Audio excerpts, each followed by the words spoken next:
안녕하세요. 저는 지금 프랑스의 수도 파리에서 살고 있는 30살 청년 레지라고 합니다. 하지만 저는 얼마 전까지만 해도 목숨을 잃을 뻔했던 상황에서 기적적으로 살아난 사람이기에 사실상 저는 제 주위 사람들에게 제2의 새로운 인생을 살아가고 있는 것이나 마찬가지라는 말을 하고 다니며 사고를 겪기 전의 인생과는 완전히 다른 삶을 살아가고 있는데요. 지금까지 아무런 꿈과 목적의식도 없이 살아오던 저였지만 정말 하루아침에 아무런 이유 없이 내가 이 세상을 떠날 수도 있겠다는 생각과 감정, 그리고 지금까지의 삶이 얼마나 소중했는지 뼈저리게 느끼게 해준 그때의 사고는 제 인생을 바꿨을 뿐만 아니라 제 가치관과 생각마저 송두리째 바꿔버렸기 때문에 오히려 저는 지금 그때의 목숨을 잃을 뻔한 사고를 하늘이 준 마지막 기회로 생각하고 정말 미친듯이 열심히 살아가고 있습니다. 특히나 제가 그때 겪었던 사고에서 기적적으로 살아날 수 있었던 이유는 한 한국인과 밀접한 관련이 있기에 저는 지금 1년 안에 제가 태어난 나라 프랑스를 떠나 한국에서 정착해 살아가기 위한 저의 최종 인생 목표를 준비하고 있는 상태인데요. 그날의 우연한 사고를 당하기 전까지만 해도 저는 주위에서는 흔히 볼 수 없는 지하철을 광적으로 사랑하는 특이한 사람 중 하나였습니다. 물론 뚜렷한 직업도 없었고 돈을 벌 생각도 없었던 상태로 저는 그저 전 세계에 있는 모든 지하철을 경험해야겠다는 단순한 생각만 가진 채 제가 살고 있던 파리의 지하철은 물론 근처에 존재하는 나라들의 지하철까지 어느 시기에 개통하고 어떤 기술로 운행되고 있는지 전부 외우고 있을 만큼 정말 지하철이라는 특이한 이동수단에 푹 빠져버린 지하철에 미친 사람 그 자체였습니다. 특히나 이러한 저의 지하철 사랑에 더욱 큰 불씨를 당겨버린 것은 바로 한국이라는 나라였는데요. 아무래도 여러 나라들의 지하철을 경험하고 눈으로 보아온 저로서는 처음 마주하게 된 한국의 지하철 시스템이 지금껏 제가 겪어오고 알아오던 다른 나라들의 지하철과는 정말 차원이 다르다는 수준의 말이 나올 정도로 15 조용히 이동하는 신기술은 물론 W 지하철 내부와 외부의 플랫폼까지 말도 안 되는 청결함을 보여주고 있었기 때문에 저는 점점 한국의 지하철 시스템과 한국의 그 아름다운 지하철이 가진 미래 도시적인 외모에 더욱 빠져들어만 갔습니다. 한국의 지하철을 알기 직전까지만 해도 저에게는 아무래도 제가 태어나고 자란 나라인 프랑스 파리의 지하철이 제 마음속 1순위였지만 한국의 지하철을 알고 난 뒤부터는 파리에 존재하는 모든 지하철이 한국의 지하철에 비해 심각하게 더러워 보이고 기술적으로도 뒤처지는 것을 매우 현실적으로 마주하게 되어버렸기 때문에 저는 어느샌가부터 다른 나라의 지하철들을 좋아하는 것이 아닌 오직 한국의 지하철만을 사랑하는 매우 이상한 취미와 집착으로 번져나가게 되었죠. 그리고 자연스럽게 한국을 몇 번 왔다 갔다 하다 보니 저와 같은 지하철을 너무나 사랑하는 특이한 한국인 친구들을 매우 많이 사귀게 되었는데요. 처음 한국을 방문했을 때 저는 서울의 한 지하철 승강장에서 무려 3시간이 넘는 시간을 그저 묵묵히 지하철 의자에 앉아 지하철이 들어오고 나가는 것을 구경하거나 지하철이 잠깐 정차하게 되었을 때 지하철의 사진을 계속해서 찍고 지하철 외부의 디자인을 조용히 관람하는 행복한 시간을 자주 보냈었는데 한 한국인이 그러한 저의 모습을 보더니 자신처럼 지하철을 좋아하는 취미를 가진 사람이냐면서 말을 걸어왔고 그렇게 저와 한국인 친구인 김은 매우 급속도로 친해질 수 있었죠.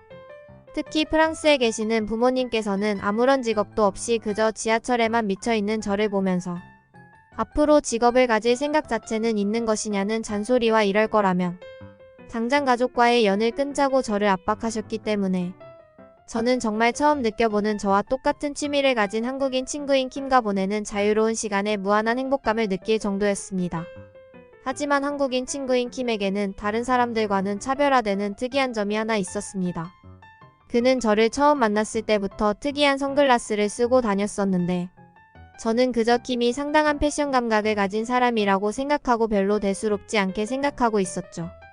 하지만 저를 처음 본 그날 킴과 저는 한국의 한 식당에 밥을 먹으러 들어가게 되었고 곧이어 선글라스를 벗은 그의 얼굴을 보고 저는 큰 실수를 했다는 것을 깨달았습니다. 킴의 눈 한쪽은 보통의 사람들과 똑같은 눈이 존재해야 될 자리에 눈이 전혀 존재하지 않았고 사실상 한쪽 눈으로만 세상을 바라보고 있던 상태였죠. 저는 속으로는 매우 놀랐지만 곧이어 저의 이상한 낌새를 느끼고 먼저 자신의 눈에 대해 설명해준 킴의 말에 모든 상황을 이해할 수 있었습니다. 그도 저처럼 지하철을 너무나 좋아해서 다른 나라의 지하철을 경험하기 위해 한 번은 미국으로 여행을 갔던 적이 있었는데 그곳에서 얼굴과 이름도 모르는 한 중국인에게 길거리에서 휴대폰으로 눈의 부위를 공격당했다면서 그날 바로 실명 위기로까지 도달해 결국 눈을 제거할 수밖에 없었다는 정말 충격적인 얘기를 해주었죠. 하지만 그럼에도 킴은 언제나 저에게 한국의 지하철에 대해 잘 설명해주고 저와 같은 똑같은 취미를 가진 소중한 사람이라는 것은 변할 이유가 없었습니다. 오히려 저는 한쪽 눈이 불편한 킴을 위해 그와 함께 다닐 때 그가 조금이라도 더 편할 수 있게 평범한 일상들에서 조금씩 그를 생각해 배려하기 시작했고 킴 또한 그러한 것을 느꼈는지 한쪽 눈으로만 세상을 바라보는 것은 눈의 초점이 제대로 잡히지 않아 힘들 때가 많다면서 저에게 속 깊은 말들을 조금씩 해주기 시작했죠. 그때 당시 저는 한국에서 한 달 살기와 비슷한 여행 프로젝트를 진행 중이었는데 어느 날은 킴이 자신의 꿈은 저와는 반대로 제가 태어난 나라인 프랑스 파리에 있는 지하철을 경험해보는 것이라면서 소박한 꿈을 얘기해주더군요. 아무래도 그는 경제적인 문제가 제일 큰 것 같다면서 그래도 몇 년 뒤에는 아마도 프랑스 파리의 지하철을 한 번은 타볼 수 있지 않겠냐는 농담을 던지며 씁쓸한 표정을 지었습니다.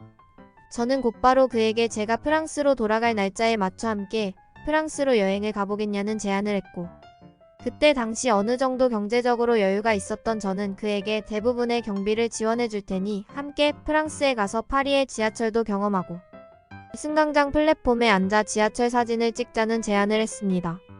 조용히 제 말을 듣고 있던 킴은 너무나 놀란 표정을 지으며 왜 그렇게까지 해주는 것이냐고 저에게 물어보았지만 왠지 그때 저는 킴의 소박한 꿈을 이뤄주고만 싶다는 생각이 강하게 들었죠.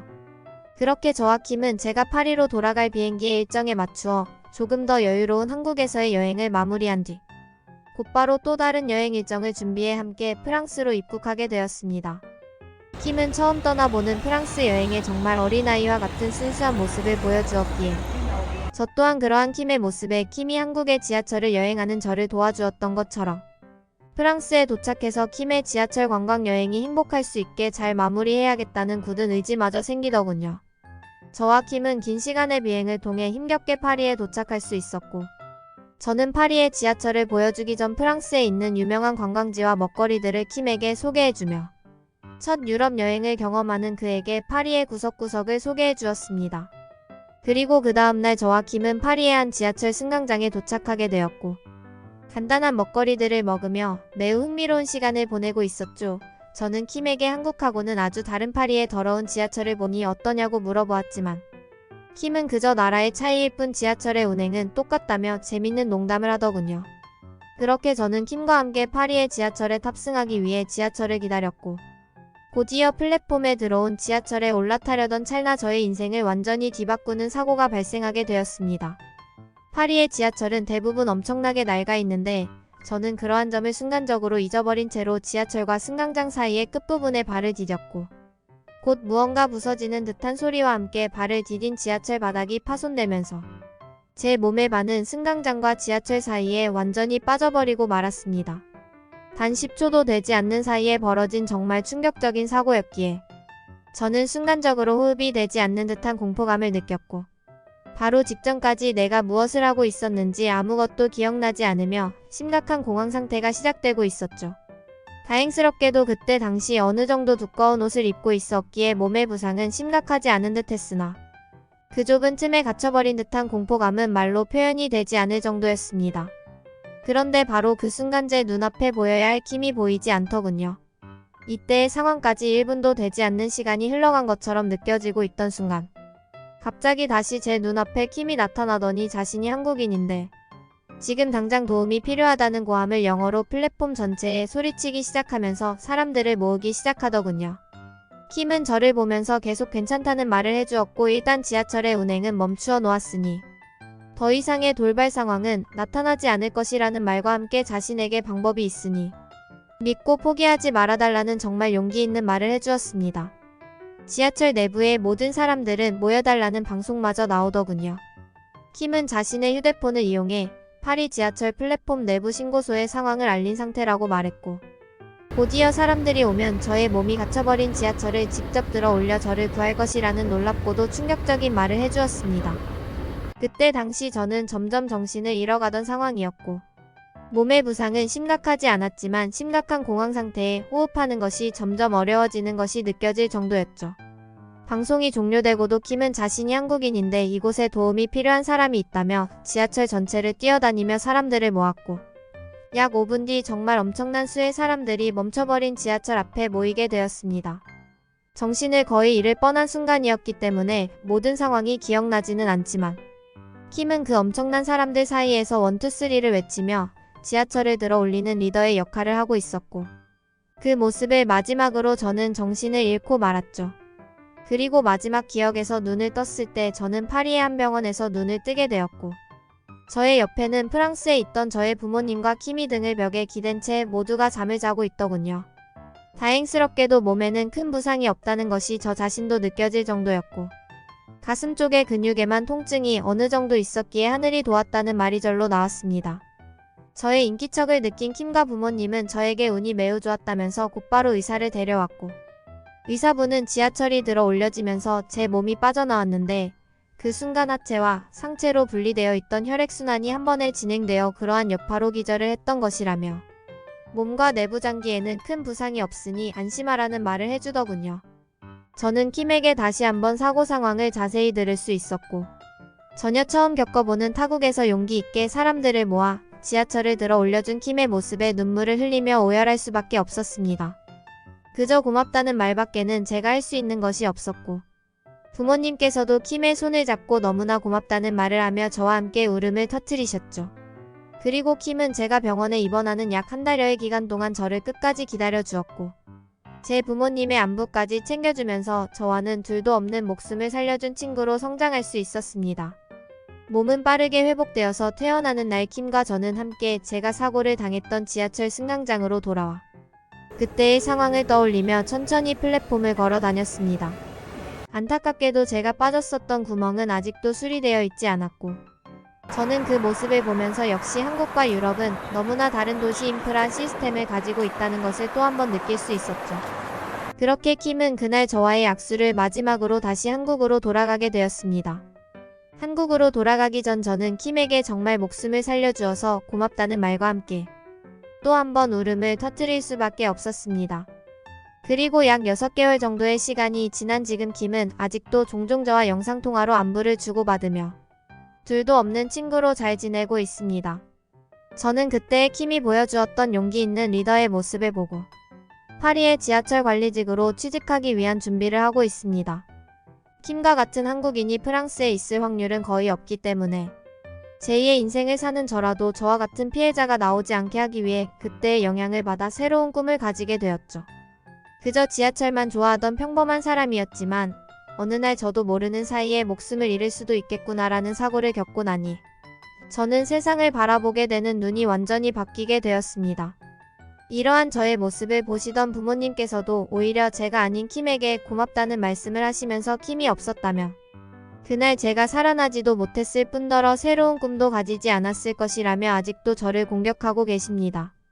약 1개월 뒤 킴이 또 다시 제가 사는 파리를 방문하기로 했는데 저는 그날만을 기다리며 제가 사고를 당한 그날 용기 있게 사람들을 모아 지하철을 들어 올려준 킴의 용기를 가슴속에 새긴 채 파리를 방문하는 또 다른 한국인들을 돕기 위해 노력하고 있습니다.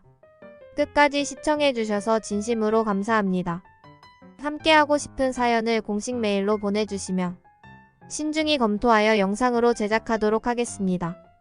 여러분의 구독과 좋아요는 계속해서 좋은 사연을 소개할 수 있는 힘이 됩니다.